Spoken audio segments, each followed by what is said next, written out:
If your IP addresses live in a spreadsheet, the real problem isn't the spreadsheet. It's what happens when two people assign the same address. The conflict doesn't surface until something breaks. Let me show you how ResourceIT fixes that. Open the subnets view. This is one live view for everyone on your team. No copies, no emailing files around. When you need a new subnet, get one from your ISP or split an existing one. Pick a parent and choose the subnet size. And ResourceIT shows you the plan before anything is created. It can't overlap. The math is done for you. When you start assigning addresses, ResourceIT suggests the next free one and won't let you hand out an address that's already taken. The conflict is caught before it happens. The growth planning dashboard shows every subnet with the percentage of addresses in use, so you can spot the ones filling up before they run out.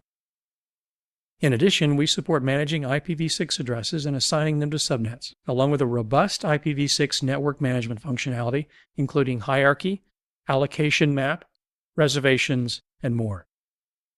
If your team is still managing IP space across 3 copies of a file, there's a better way. Check out ResourceIT.com.